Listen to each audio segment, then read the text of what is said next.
নির্বাচনের ফল বাতিল চাওয়ার কারণ জানালেন নিপুণ।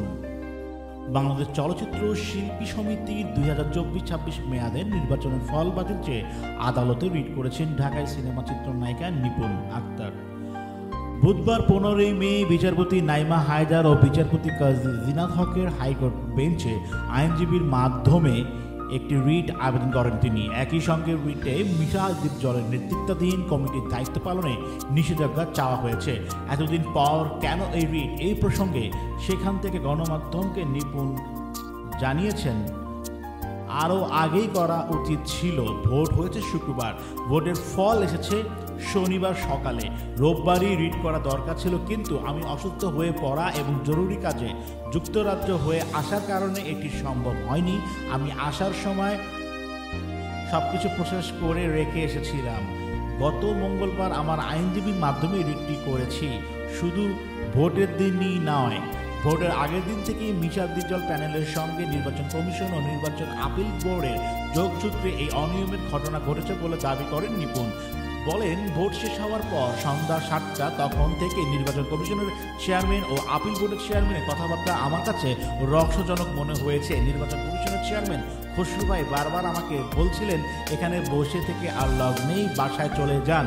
মিশা দীপজল পুরো প্যানেল জয়লাভ করবে। আমি বারবারই বলেছি, হার জিত যাই হোক, ফল না নিয়ে বাসায় যাব না। কিভাবে চেয়ারম্যান এসব বলতে পারেন? তখন তো পোর্টফোলিও ভোটের বাক্সই খোলা হয়নি। অভিনেত্রী আরও বলেন, ভোটের দিন সন্ধ্যায় ভোট গ্রহণ শেষ হলে আমি বাসায় গিয়ে একটু ফ্রেশ হয়ে আবার এফডিসিতে আসি। তখন রাত হয়তো 10টা বাজে। তখন তার আগে আমার প্যানেল থেকে নির্বাহী পরিষদের সদস্য পদপ্রার্থী সাদিয়া মির্জা আমাকে ফোন করে জানান, মিশা দীপজল প্যানেল থেকে কেউ তাকে হুমকি দিচ্ছেন। কারণ আগের দিন সাদিয়া দীপজলের বিরুদ্ধে ভোট কেনার ব্যাপারে নির্বাচন কমিশনের কাছে লিখিত অভিযোগ দিয়েছিলেন। আমি এফডিসিতে ফেরার পর পরিবেশ ঘোরাতে দেখতে পাই।